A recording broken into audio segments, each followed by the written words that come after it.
Hi, everyone, and welcome back to another episode of Staying, a video podcast series right here in the Louisiana Conference. I am Todd Rossnagel, your host. It is great to have you along with us for another episode. Joining us again, as he has for every episode, is Van Stinson, who is the assistant to the bishop and so many other roles here inside the conference and here at 527 North Boulevard. Van, good to have you along with us. Great to be here, Todd. Our special guest for this episode is the Reverend John Winn, who is retired, but we also know he's very active and remains very active, but technically retired with almost 70 years of pastoral ministry and a history here in the Louisiana Conference, serving. We counted 8 churches. It's almost 70 years of ministry. Thank you for taking time out of your day to come and visit with us. Really looking forward to hearing from you today.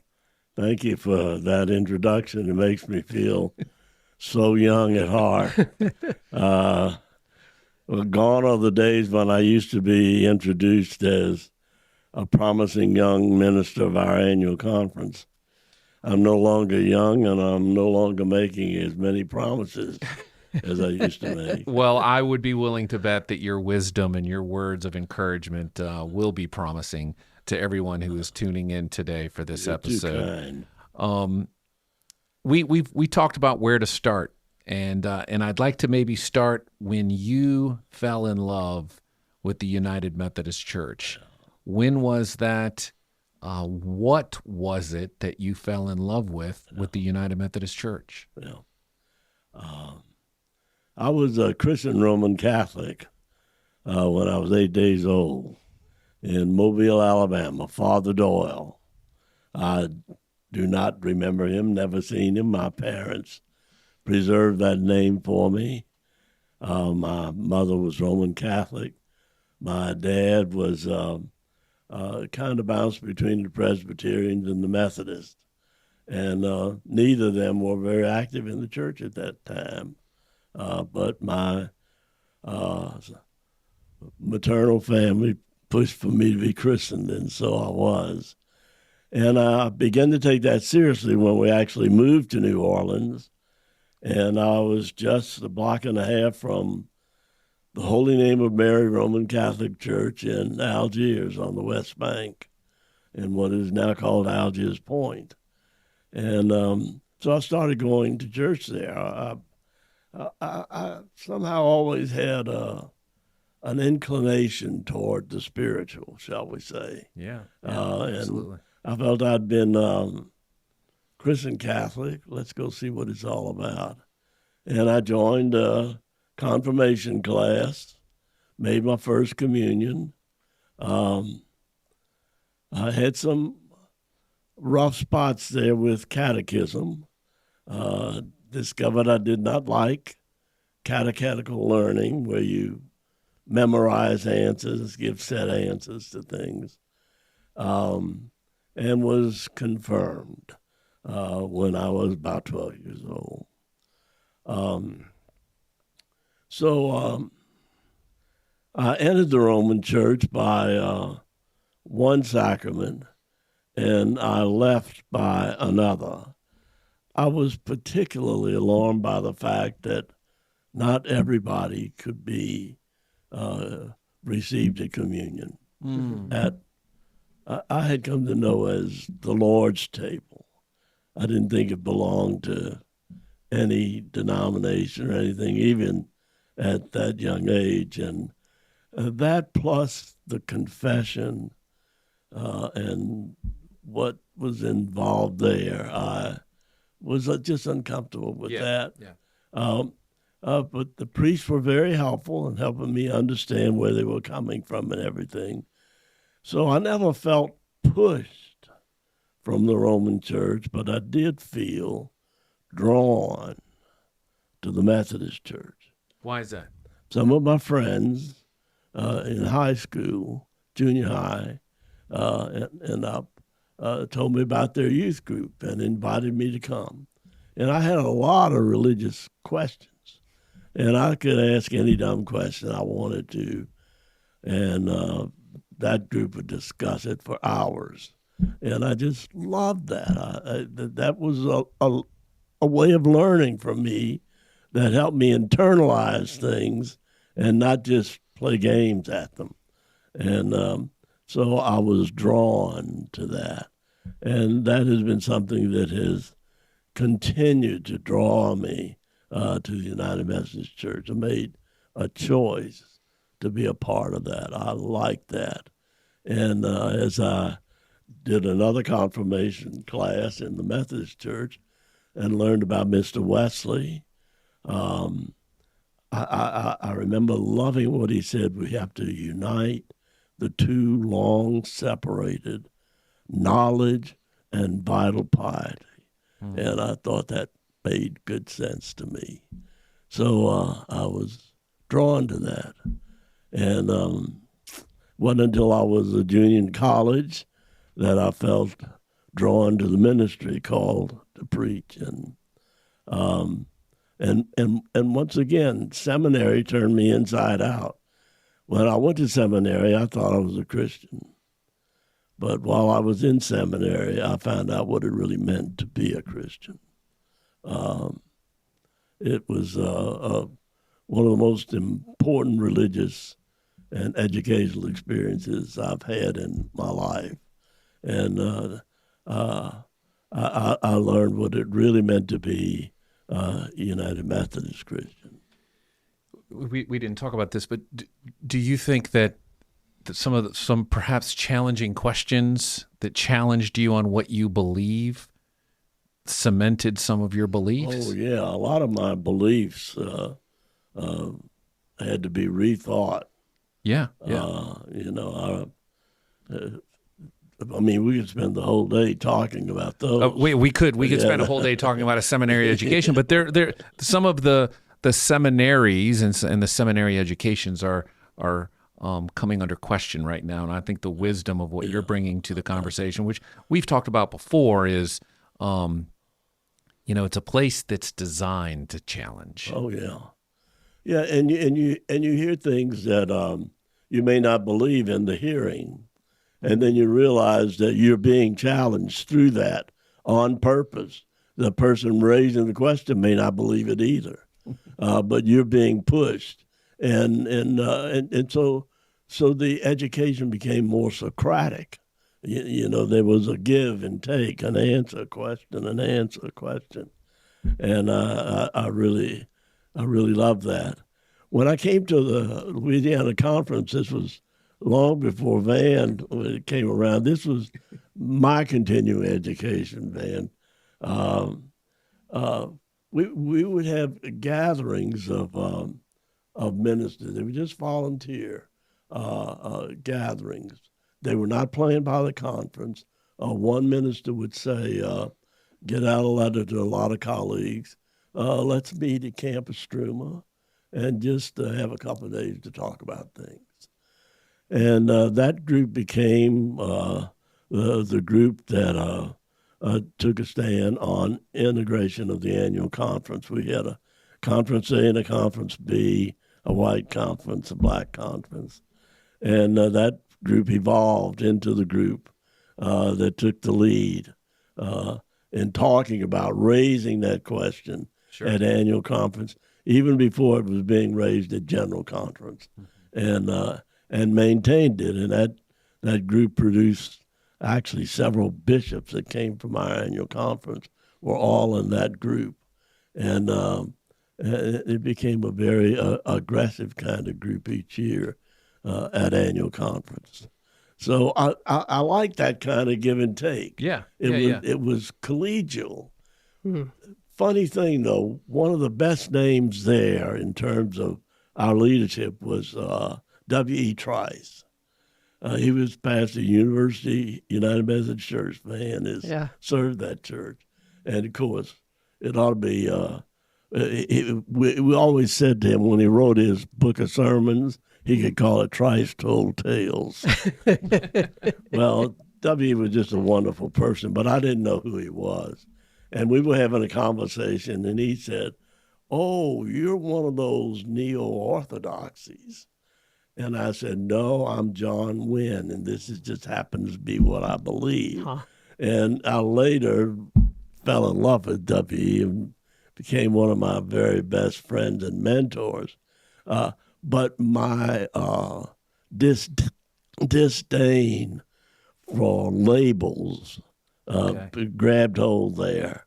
And I remember learning that all labels are libels, and there's a lot of labels being thrown around right now, and those kind of generalities are inaccurate and can be very harmful. So unpack that a bit more for us. I mean, here we are. I mean, I have been guilty as charged of using labels to talk about center left, center right, conservative, liberal, because it's the only words that we have. Yeah. But what I hear you saying is at the end of the day, or maybe in the beginning and the end of the day, we are clergy colleagues and brothers and sisters in Christ, and we have those labels can do a lot of harm. Oh, yeah. But when I said that to W.E., interestingly, he got it right away. Yeah. You know, this group tend to avoid the labels. There were a lot of labels roaming the streets then, too, particularly with regard to civil rights. And that was one of the things I liked about this group. And what it represented for me was it was a connection to what had become my roots. My family was a very fair-minded group of people, and I found Methodism to be very fair-minded. Everybody had a voice that was valued and was listened to. Discussion was not hampered; it was encouraged. Even disagreement had a place because we could learn from somebody some subtlety that maybe we had missed, and that went right to my roots, and I just have encountered that again and again and again in the Methodist Church, and any kind of splintering of the Methodist Church is harmful, harmful to however many sides are involved, because when you're in a new group, after you're in that new group, the new global Methodist Church, you're going to look to your left or right or somewhere, and you're going to say, you know, that person is saying something I don't agree with, or that person is saying something I don't agree with, because it's relative. The whole thing is relative. And relative to where you're standing, there's going to be somebody that's going to be on a different end of the seesaw than you're on. So what have you accomplished? It's divisive and harmful. You cannot fool with the roots of a system without doing damage to all the branches. Ban? Wow, you know, I feel like I'm sitting at the feet of the master again. You know, John, you have been such a mentor to so many of us in It was just in well this. said. I mean, just beautiful. I mean, Todd and I have been talking about these very issues for weeks now, and we could have just asked you to come in and say it and saved us an awful lot of time because you encapsulated it so beautifully. And you know, we've used the phrase that conversation is the currency of change. Yeah. And problem is, we are losing very rapidly the ability, much less the willingness and inclination to come together and talk about the things that divide us. Right. So we can find, first of all, what unites us and what we hold in common. Right. But we go the opposite direction. And reflecting on my own journey coming into the Right. the United Yes. Methodist You Church, didn't start out as a little older than you were, Right. but coming out of the more traditional wing of the Wesleyan movement in the Church of the Nazarene, in that holiness tradition that had so emphasized, the holiness of the heart, Right. The vital piety. yeah. But oftentimes shying away from the holiness of life, Yeah. and somewhat questioning the role of knowledge and reason in that. But how that conversational Socratic interchange of the back and forth, and to Todd's journey that you've commented about, Todd comes with questions out of the gate. Yeah. And the questions and then the dialogue that are so formative in shaping our lives in our heart and in how we live out that heart with our hands and our heads and our very lives. Yeah. I mean, you encapsulated that so beautifully, and so much of that's being lost Yeah.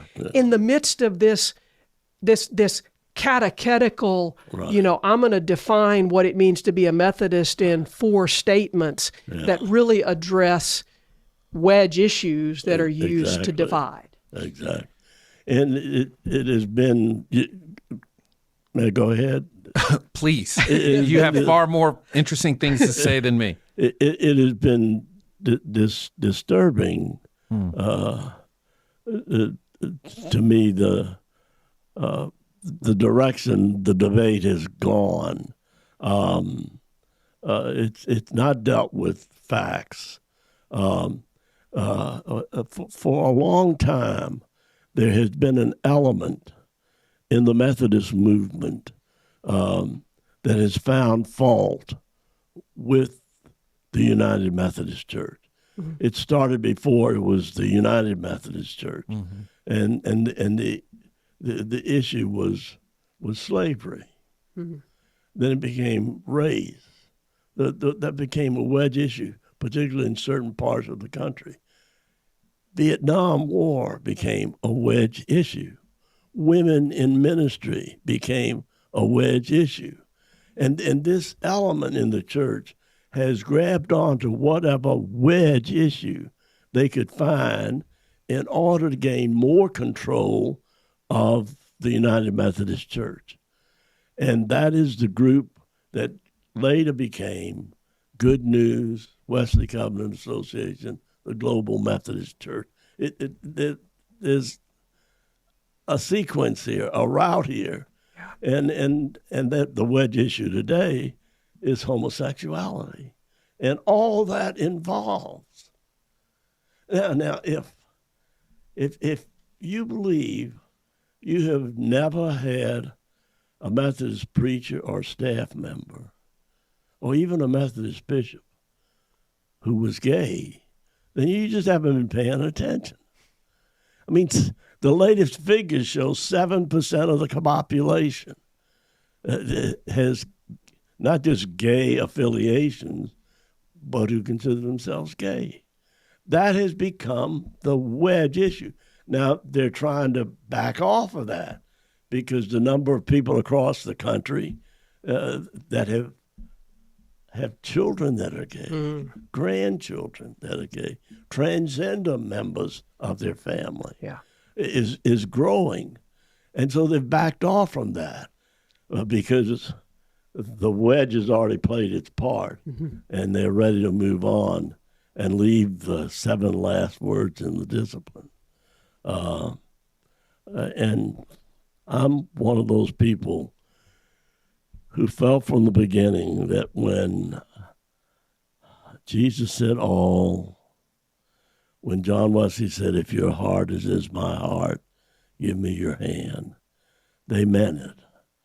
I believe they meant it.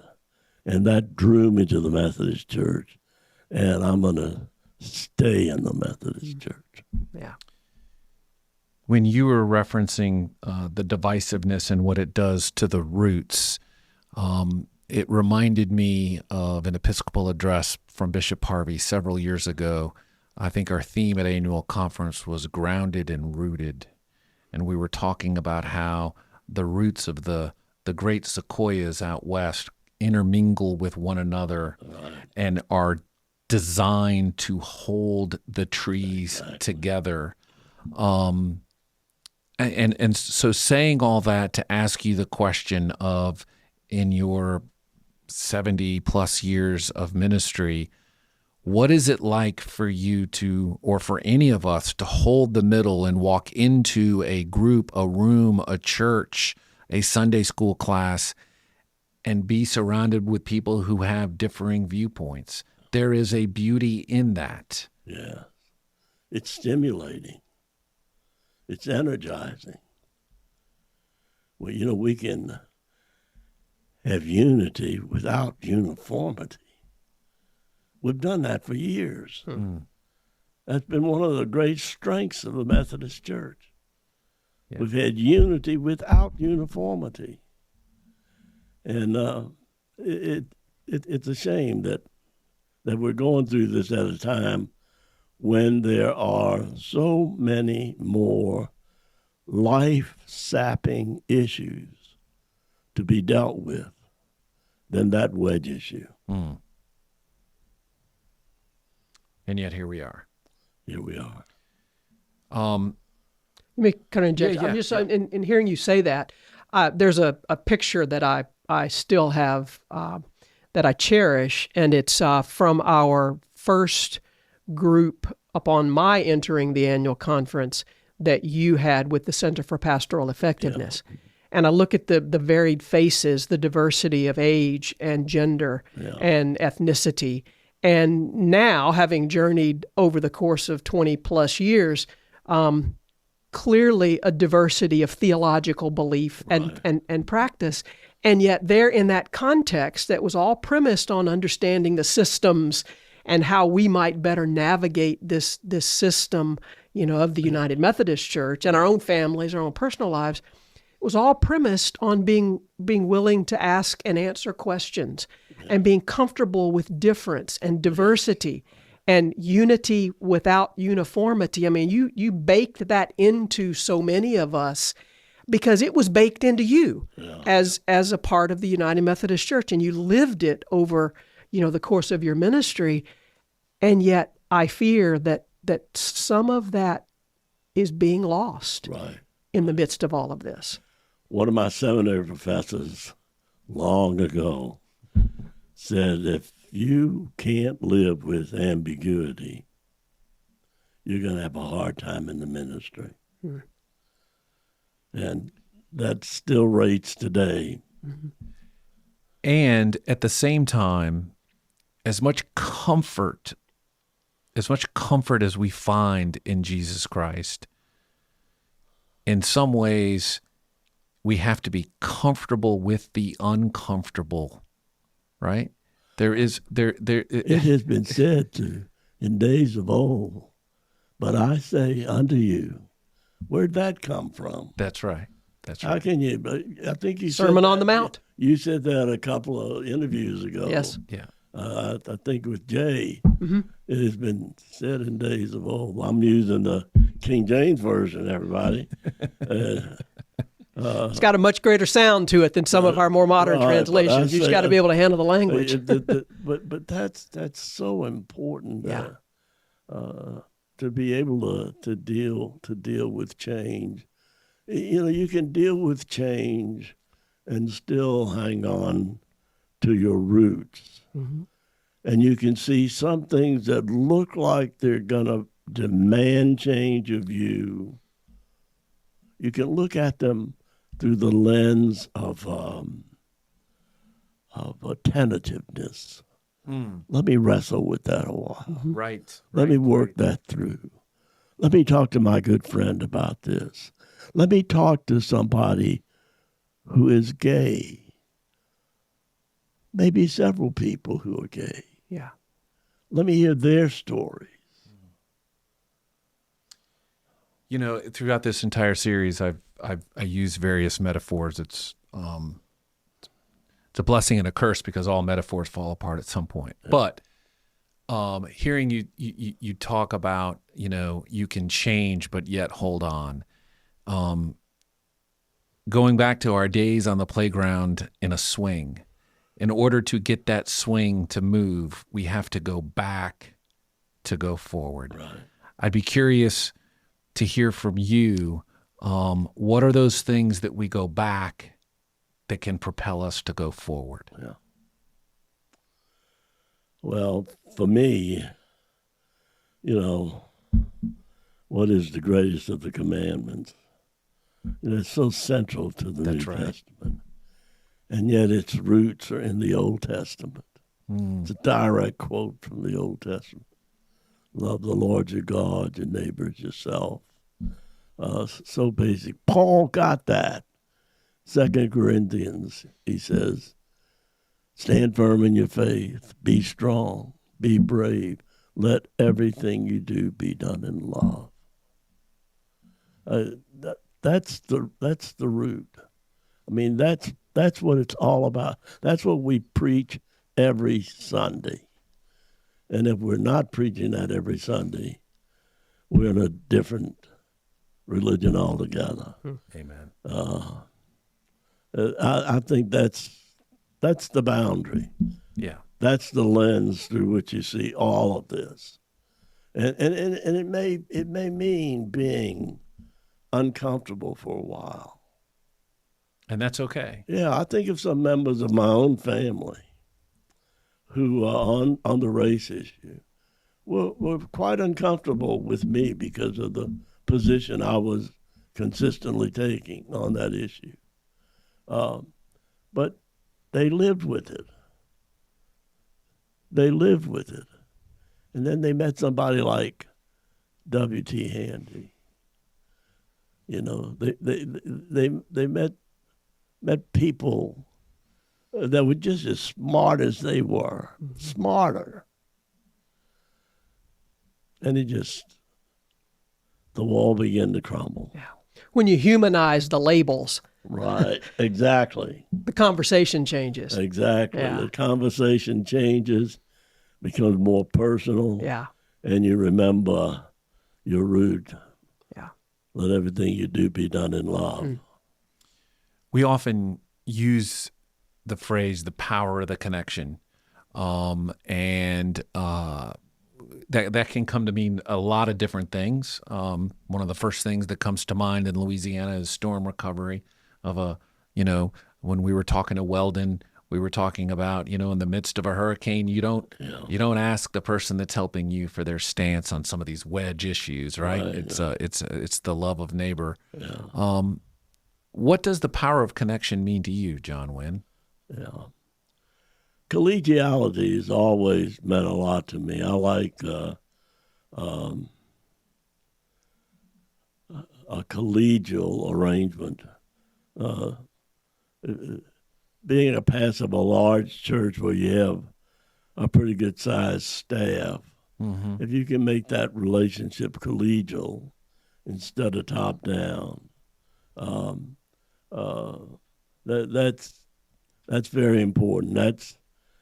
That is the lens that helps you see the value of a connectional system. Right. But the weakness of a connectional system is when any part of it gets broken or bent or damaged, the whole thing shudders. Just like a mobile, if you hit it, the whole thing shudders. Yeah. That's true of the connectional system too. And so that's the damage that's being done of something, that the divisiveness should make it a deterrent. Yeah. We try to end all of our interviews with the question of where you see hope. So where do you see hope? I really believe that when you do it right, and the operative word is right, when you do it right, the ministry can be one of the most difficult professions there is. But a community of the beloved the community of people who feel called to ministry, called by the same God that is the God of Abe, Ike, and Jake, and the God of Jesus. That sense, the beloved community, is the hope. And that spreads to our congregations. I remember back in the days when McGovern was running for president. One of my sons, my youngest son, was keen for McGovern. Well, I was too. And he had a big sign that he put on the parsonage, vote for McGovern. And I got a phone call shortly after that was put on the parsonage. I wasn't going to ask him to take it down, though. I knew I'd start getting phone calls because I was not in McGovern country. And this lady said, "Are you John Winn?" I said, "Yes." "Are you the person who signed that ad in the paper, which a lot of ministers signed, vote for McGovern, backing McGovern?" We signed it as individuals, not speaking for our church or the church and all that. I said, "Yes, ma'am." She said, "Are you the John Winn that's the pastor of that serving the Gentilly United Methodist Church then?" I said, "Yes, ma'am." She said, "Well, it's about time we got somebody at that church that knew something about government. I'll be there Sunday." Now, that was a complete... Not what you expected. Well, that beloved community is filled with transformative people that have convictions like that are the unexpected convictions that give me hope. Thank you. Yes. Thank you. Thank you for your wisdom, your service, and thank you for being John Winn. That's all I got, kid. And that's all we've got for this particular episode of Staying. We thank you for joining us. And don't forget, if you'd like to see all of the other Staying episodes, we encourage you to head to our website, la-umc.org/staying. And don't forget, if you want to record your own Staying video, we have found a way for you to do just that. You might not be able to step into the studio here because we have so many of you that have a voice and want to share your opinions, but we have found a way to do that. And so you can do that on our website. Just head to our website /staying and you can find all of the details. For John Winn, for Van Stinson, for William Willoughby behind the scenes, we thank all of you for joining us. I'm Todd Rossnagel. Have a great day, everyone.